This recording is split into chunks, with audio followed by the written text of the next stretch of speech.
कि सबसे प्रेम करो, ईश्वर से प्रेम करो, निर्दोष प्रेम करो, निष्काम प्रेम करो।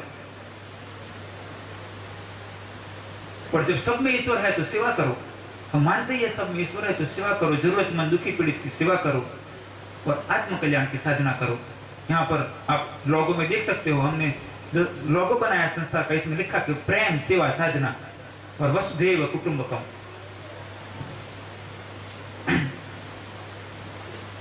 प्रेम यानी जो तारता है, डुबाने वाला मोह होता है।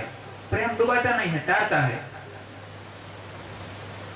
तो सबसे प्रेम करो और ईश्वर सब में अनुभूत करते हुए प्रेम करो।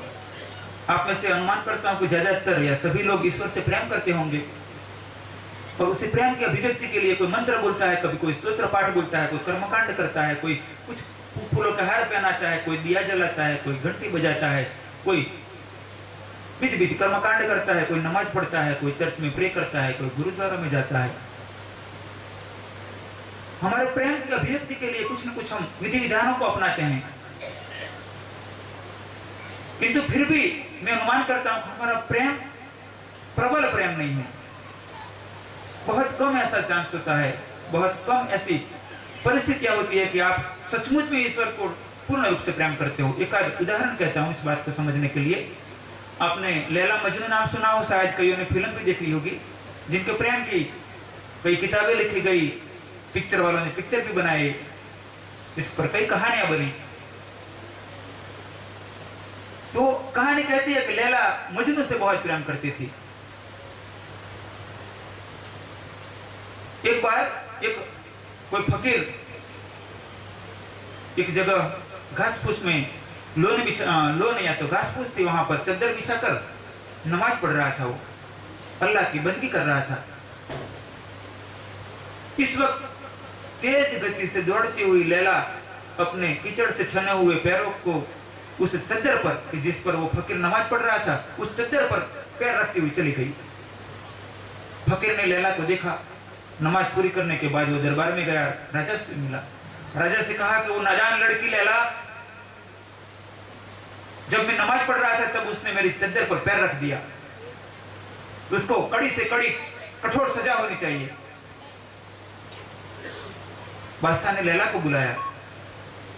लैला, सचमुच तूने इस फकीर नमाज पढ़ रहा था, अल्लाह की बंदगी कर रहा था, तब तूने उसकी चद्दर पर पैर रखा था? लैला ने कहा, वो अल्लाह की बंदगी कर रहा और मैं उसकी चद्दर पर पैर रखूं, ऐसा नहीं हो सकता है राजा।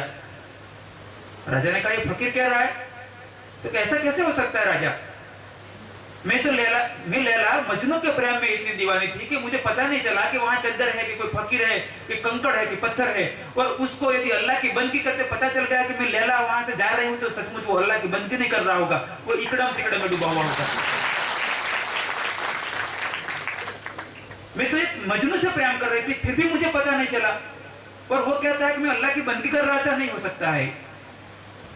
तो आप भी शायद मानते हो कि मैं ईश्वर से प्रेम करता हूं, तो ऐसा न बने कि पूजा के लिए बैठे और फोन की घंटी बजी और देख लिया किसका न फोन है, वो अल्लाह ईश्वर की बंदगी नहीं है। या तो आप पूजा पाठ करने के लिए, प्रार्थना करने के लिए बैठे हो और घर में बच्चा रो रहा है, तो जरा बच्चे को ले लो, मैं अभी जरा आरती पूरी करके फिर आती हूँ, तो वो आपका प्रेम में कहीं कमी है। पूरे दिल से प्रेम करो, डूब जाओ उसमें, अपने अस्तित्व को उसमें विलीन करने लगो, तो प्रभु से प्रेम करो। और जब जिन्होंने प्रभु से प्रेम किया है, जिन्होंने ईश्वर से प्रेम किया है, अल्लाह से प्रेम किया है, गॉड से प्रेम किया है, वो विराट होते चले गए, वो गुरुता में स्थित होते चले गए। वह प्रेम ने उनको एक दिन वह दिखाई दिया कि इस दुनिया में सभी ईश्वर के रूप है, सभी अल्लाह के गॉड के रूप है। उनमें से वो जाति पाति खत्म हो गया, उनमें से अपना पराया खत्म हो गया, मजहब संप्रदाय खत्म हो गए। उनके लिए पूरा संसार ईश्वर का रूप बन गया। तो आप भी जब उसी प्रेम में डूबते चलोगे तो धीरे धीरे ये आना चाहिए कि छूत अछूत, अपना पराया, ये सब भेद खत्म होना चाहिए। मानव में तो सही, किंतु साथ में पेड़ पौधों में, पशु पक्षी में, कीट पतंग में भी आपके लिए वही ईश्वर की तस्वीर दिखाई पड़नी चाहिए। और जब ऐसी स्थिति बनेगी तो आपके अंदर दया, करुणा, क्षमा, प्रेम, मैत्री, मुदिता ये छलक उठेगी। पर ऐसा नहीं होगा तो आपका प्रेम वो भ्रांति होगा, एक छलावा होगा आपके साथ। उसका एक उदाहरण कहता हूं। एक बार एक फकीर करीब 20 साल से घर बार छोड़कर जंगल में रह रहा था। प्रतिदिन 5 बार नमाज पढ़ता था। ये सभी मेरी पढ़ी हुई कहानियां हैं, मेरी बनाई हुई कहानियां तो बहुत कम होती है। जंगल में वो प्रतिदिन अल्लाह की बंदगी करता, 5 बार बंदी करता था और ऐसे 20 साल बीत गए थे।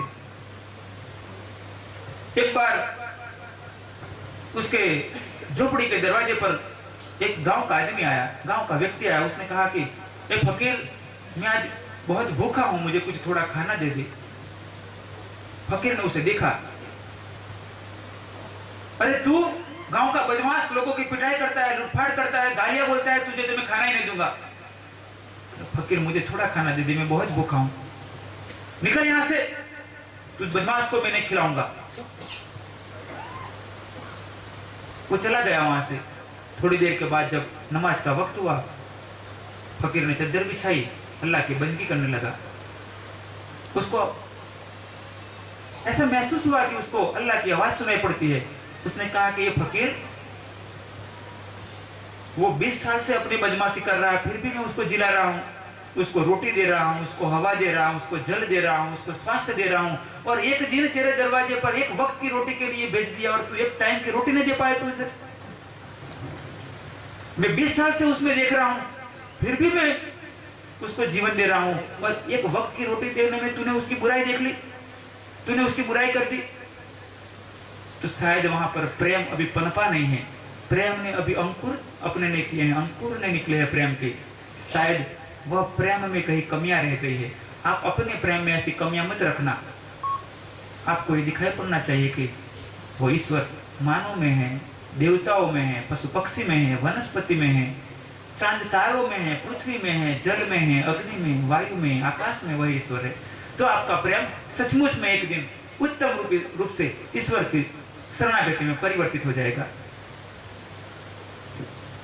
ईश्वर से प्रेम करो, सही अर्थों में प्रेम करो। दूसरा, सेवा करो। सेवा किसकी करनी चाहिए? जरूरतमंद की सेवा।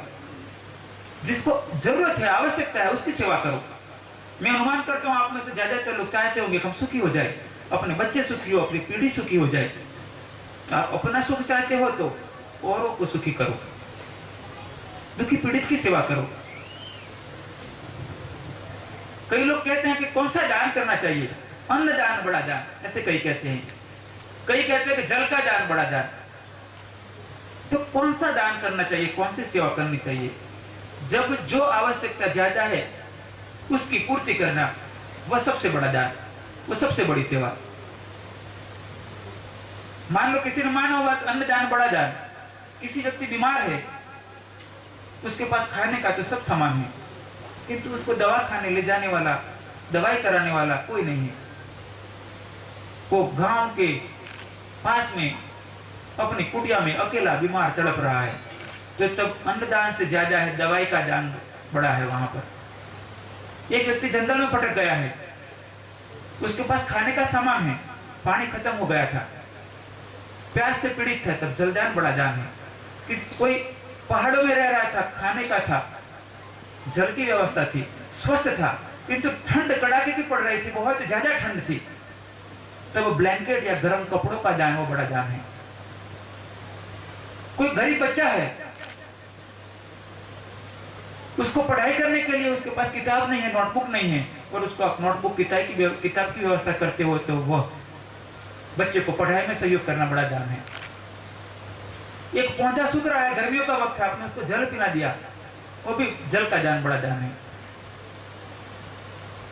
तो जब जो जरूरत है उसकी सेवा करना वो श्रेष्ठ दान है, श्रेष्ठ कर्म है। आप यदि चाहते हो कि आपके बच्चे सुखी हो जाए, आप सुखी हो जाओ, आपका परिवार, आपकी पीढ़ियां सुखी हो जाए, तो आज से आप निश्चित अपने मन में ऐसा निर्णय कर लो कि किसी भी हाल में मुझे सेवा का मौका मिले तो मैं मेरी घड़ी उतार कर बेच कर भी दान करूंगा, उसको पैसे लाकर किसी की दवाई करवाऊंगा, मेरे अंगूठी निकाल कर उसको बेचकर भी किसी की सेवा करूंगा। आप जैसा सोचो कि मुन्नी जी आप तो ठीक हो, सन्यासी हो, हम घर बेचकर गोपीचंद बनना नहीं चाहते हैं। कोई बात नहीं, इतना ज्यादा ना कर सको तो जितनी ज्यादा हो सके दान करना चाहिए। एक बार मुझे कहीं शादी में जाना था, करीब करीब में 22-23 साल की उम्र का था, तभी की बात है। तो मेरी माता जी मुझे अंगूठी और गले में पहनने के लिए सोने की चैन दे रही थी। पारिवारिक कोई निकट के रिश्ते की शादी थी। तो मैंने कहा मुझे इसकी जरूरत नहीं है। तो कहने बड़े भाई ने पहना है, पिताजी मैंने सबने, भाभी जी ने सबने पहना है, तो तुझे भी पहन ले, इसमें क्या दिक्कत है तुझे?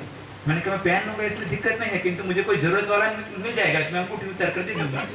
तो उन्होंने वापस ले ली और रख दी कपबोर्ड में।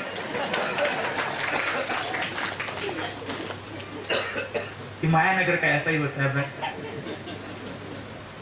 गुरु नानक, शायद गुरु नानक के जीवन की घटना है कि उनके पिताजी ने, उनकी दुकान थी तो उनको सामान लेने के लिए कैसा भेजा। तो सामान लेकर आ रहे थे, रास्ते में कोई साधु संत कैसे मिल गए, या तो जरूरत वाले मिल गए, सब बांट दिया। उनको दुकान पर बिठाया। तो जब दुकान में सामान बेचते थे तो किसी को 1 चीज 2 चीज 5 चीज ऐसे देते थे, और देते देते जब 13 आ जाता था तो 13 13 13 13 फिर बांट देते थे। ये भी 13 है, 13 ही है, तू ले जा भाई, 13 ही है। तो आप उच्चतम सेवा करने के लिए यदि अपना सब कुछ संसार के लिए, जरूरतमंद के लिए लगा दो तो उत्तम बात है। कि इतना न कर सको तो प्रयत्न करना कि आपके जीने के लिए सुविधा, अति सुविधा वाला जीवन की जगह सादगी वाला जीवन बनाना। सादगी से जीवन जियो और अपने से हो सके इतना ज्यादा से ज्यादा दुखी पीड़ित की सेवा करो। और ऐसा करने से कभी ऐसा मत मानना कि आप गरीब हो जाओगे। कदाचित कुछ पल के लिए दिक्कतें आ सके, किंतु आप जलाराम बापा का उदाहरण ले सकते हो।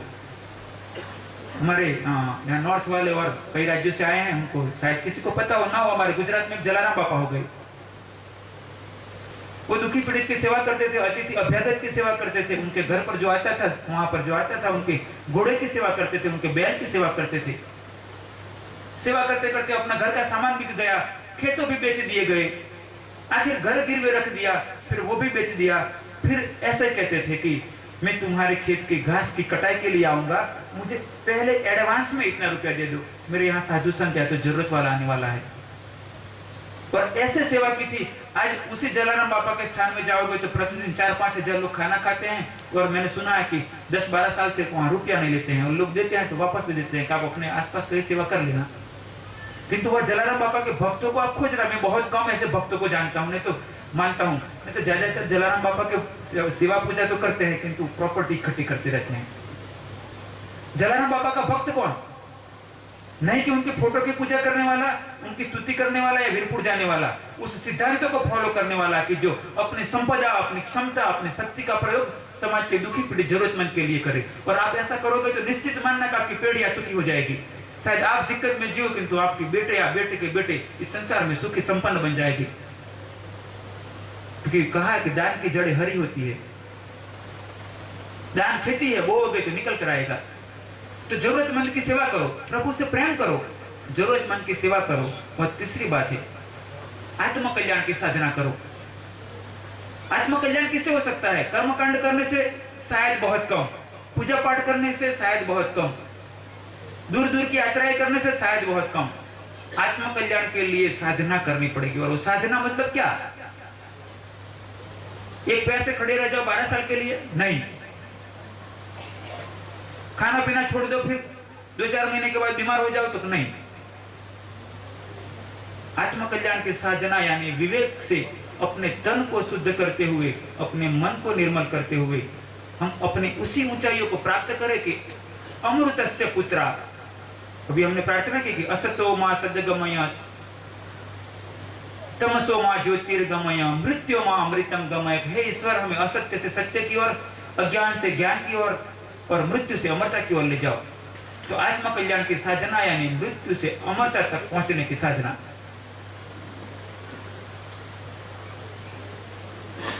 अब चाहे राम को मानो, चाहे शिव को मानो, चाहे माता जी को मानो, चाहे हनुमान जी को मानो, चाहे अल्लाह को मानो, चाहे चर्च में जाओ, चाहे गुरुद्वारा में जाओ, या एक भी जगह में जाओ, किंतु अपने तन को शुद्ध कर लिया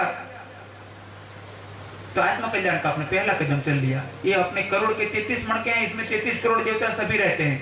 यदि अपने को ठीक रखोगे 33 करोड़ देवता कृपा करेंगे, और इसको ठीक नहीं रखा तो एक मण का बिगड़ा तो 1 करोड़ देवता बिगड़े। तो उसको ठीक कर लो, मन को ठीक करो। आपके मन में, आपकी कल्पना में, आपके स्वप्न में भी किसी की बुराई का विचार नहीं निकलना चाहिए। और यदि आप ऐसा करते हो तो आप आत्मकल्याण के पथ पर नहीं चल रहे हो। यदि बुरा विचार सोचते हो तो किसी के लिए, आपकी स्वप्न चल रहा है आपकी नींद में, और स्वप्न में भी आपके मन में से कहीं ऐसा विचार न निकल आए कि जिसमें किसी के प्रति द्वेष हो, किसी की निंदा हो, किसी की बुराई हो। तो तन मन को शुद्ध करते हुए प्रयत्न करो कि हमारे शरीर में जो 5 तत्व है, पृथ्वी जल अग्नि वायु आकाश, जिसके बंधन में बंधे हुए बार बार जन्म मृत्यु में घूमते रहते हैं, उनको हम जीत ले। और उसके लिए हमारे ऋषि मुनियों ने जो प्रयोग बताया आत्म कल्याण के लिए, उसका नाम है योग साधना। योग साधना करना बहुत कठिन नहीं है। कईयों को लगता है बहुत कठिन, वो बहुत बड़ा प्रयोग होगा। मैं मानता हूं संसार में सबसे सरल हो तो ईश्वर को प्राप्त करना, इससे सरल दूसरा कुछ हो ही नहीं सकता है। माया को प्राप्त करना बड़ा कठिन है, ईश्वर को प्राप्त करना सरल है। आपको मुझे सरल क्यों? एक घड़े में जल भरा हुआ हो और आपको इसमें हवा भरनी है, क्या प्रयत्न करोगे? अंदर रेत नहीं डालोगे, अंदर सोना चांदी नहीं डालोगे, सिर्फ जल को निकाल दो बस, हवा तो अपने आप भर जाएगी। हवा भरने के लिए कोई प्रयत्न नहीं है, प्रयत्न जल को खाली करने का प्रयत्न है। ऐसे ईश्वर को प्राप्त करने के लिए तो कोई प्रयत्न ही नहीं करना है, क्योंकि वो तो हमेशा हर जगह हर स्थान पर पूर्ण रूप से विद्यमान है। ओम पूर्णमदः पूर्णमिदं पूर्णात् पूर्णमुदच्यते पूर्णस्य पूर्णमादाय पूर्णमेवावशिष्यते। ईश्वर को प्राप्त करने का तो प्रयत्न ही नहीं है, सिर्फ जल को खाली करने का प्रयत्न है। हमने अपने अंदर जो माया को बिठा लिया है, माया को भर लिया है, अहंकार को प्रबल कर लिया है, उसको खत्म करने के लिए प्रयत्न है। प्रयत्न ईश्वर को पाने का प्रयत्न नहीं है। और ज्यादातर दौड़ उल्टी होती है। ज्यादातर ऐसा करते हैं, हम घड़े में जल भरा हुआ है, हम दूध डालते हैं ऊपर, हम तेल डालते हैं ऊपर, केरोसिन डालते हैं और सोचते हैं कि घड़े में हवा ही नहीं भर रही है। हमें खाली करना था अपने आप को, तन को शुद्ध करना था, मन को शुद्ध करना था। अभी सीढ़ियां सब इसीलिए होती है कि छत पर पहुंच जाओ, सीढ़ी को लात लगा दो, फेंक दो सीढ़ी को, जरूरत नहीं है। इसीलिए सीढ़ियां थी, हम सीढ़ी पर ही जाकर बैठ गए, क्या मजा आ गया बस। जरूर आप सीढ़ी का उपयोग करो। राम, शिव, माता जी, हनुमान जी, गणपति सबका आराधना करते हुए एक दिन उसी जगह पर पहुंच जाओ कि जहां आपके लिए पूरा जगत ही राममय बन जाए, पूरा जगत ही शिवमय बन जाए, पूरा जगत ही ईश्वरमय बन जाए। तब फिर न राम रहे न श्याम रहे, जो भी रहे वो सभी वो ईश्वर ही हो।